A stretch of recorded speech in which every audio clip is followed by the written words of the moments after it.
What happened to the Nazis after World War II? How did the most powerful ones suddenly lay so low that no one ever saw them again? Crazy times. On July 14, 1933, the Nazis, led by their charismatic leader Adolf Hitler, sought to establish a fascist state that would dominate Europe and the world at large. To achieve this goal, they implemented a series of horrific policies and actions that resulted in the deaths of millions of people. The most well-known and devastating aspect of the Nazi regime was the Holocaust, the systematic genocide of 6 million Jews. Hitler and his followers believed in the concept of racial purity and considered Jews to be a subhuman race that threatened the Aryan master race. Because of that, they rounded up the Jews and sent them to concentration camps, where they were subjected to forced labor, starvation, disease, and torture.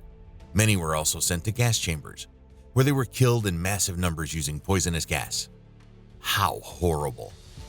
But the Holocaust was not the only tragedy inflicted on the people by the Nazis.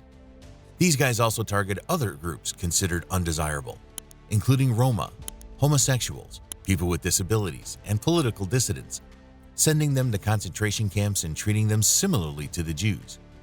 Even with all of these, did they mind? Of course not. Prior to this time, the Nazis engaged in a brutal military campaign that resulted in the deaths of millions of people. From the massacre to the brutality, they made life really miserable for those they could lord over at the time. Parading themselves as those who owned the land, they invaded Poland in 1939, which sparked the beginning of World War II. As quickly as the snap of a finger, they overran much of Europe, and their reign of terror spread far and wide. But as the saying goes, nothing lasts forever, even the worst days. The first few months after the war saw a massive effort to bring the Nazis to justice. The Nuremberg trials were held in Germany, where top Nazi leaders were tried for war crimes and crimes against humanity. The trials were a landmark event in the history of international law, and they established the principle that individuals could be held responsible for their actions regardless of their position or rank. Now, the first thing they put into law was denazification. Denazification.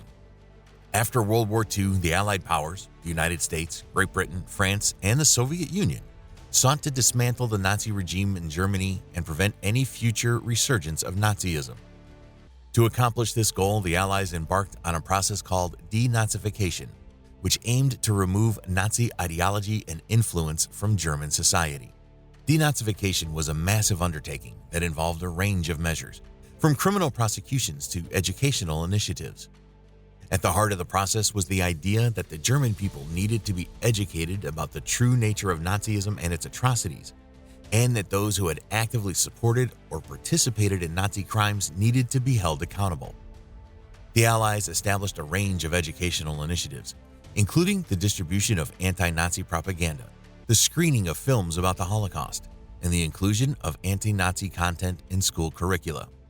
These efforts aimed to counter the pervasive propaganda and misinformation that had enabled the rise of Nazism in the first place. One of the most visible aspects of denazification was the Nuremberg trials, a series of military tribunals held in Nuremberg, Germany, between 1945 and 1949.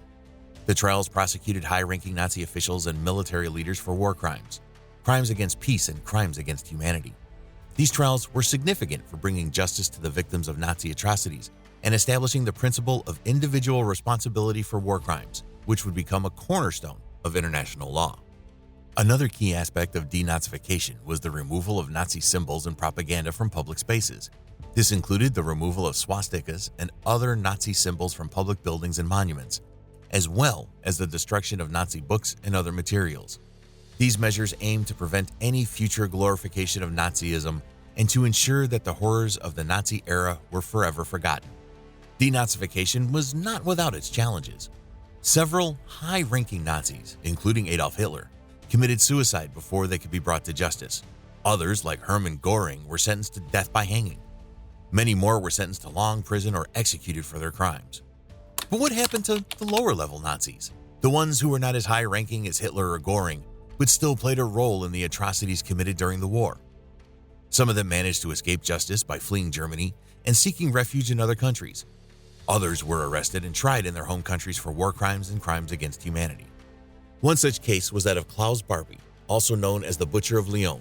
Barbie was a high-ranking Gestapo officer who was responsible for the torture and murder of thousands of people during the war. After the war, he fled to Bolivia, where he worked as a CIA agent for several years. In 1983, he was finally extradited to France and put on trial for his crimes. He was convicted and sentenced to life in prison. Many lower-level Nazis were also used by the Allies for their expertise in such areas as rocket science and intelligence gathering. The most notable example of this was Operation Paperclip, where the U.S. government recruited over 1,600 German scientists, engineers, and technicians, many of whom had been members of the Nazi Party, to work for the U.S. military. Some Nazis also went into hiding after the war, and their whereabouts remain unknown to this day. One such case is that of Martin Bormann, who was a close confidant of Hitler and one of the most powerful men in Nazi Germany. Bormann disappeared after the war, and his fate remains a mystery. Interestingly, despite these challenges, denazification successfully achieved its goals. Nazi symbols and propaganda were removed from public spaces, and the German people were educated about the true nature of Nazism and its crimes. Moreover, the establishment of individual responsibility for war crimes paved the way for the development of international criminal law. The unexpected defeat. Another significant factor in the Nazis' loss of relevance was the defeat of Nazi Germany in World War II. The country was left devastated by the war, with its economy in shambles and its infrastructure in ruins. The Nazis' defeat shattered their ideology and undermined their credibility. Even their promise of a 1,000-year Reich that would conquer Europe and the world didn't hold water. Instead, they had been vanquished in just 6 years. The exposure. The exposures of the Nazis' war crimes and atrocities, such as the Holocaust and the mass murder of civilians, further discredited their ideology and made it impossible for them to regain any legitimacy. The Nuremberg trials, which tried Nazi leaders for their crimes, was a significant turning point in the international community's condemnation of Nazi ideology and the atrocities they committed. The change in landscape. In addition, post-war Europe's changing political and social landscape contributed to the Nazis' loss of relevance. The war had left Europe devastated, and people were looking for ways to rebuild and move forward. Due to this, the creation of the European Union and the establishment of a democratic, peaceful, and cooperative Europe offered a new vision of hope, unity, and progress, which sharply contrasted with the Nazi ideology of hate, war, and dominance. Well, the fate of the Nazis after World War II varied. Many were brought to justice for their crimes, while others managed to evade punishment or fled to other countries. Some were recruited by the Allies for their expertise, while others went into hiding. However, the legacy of the Nazis and their ideology continues to be felt in the world today, reminding us of the importance of standing up against hate and prejudice.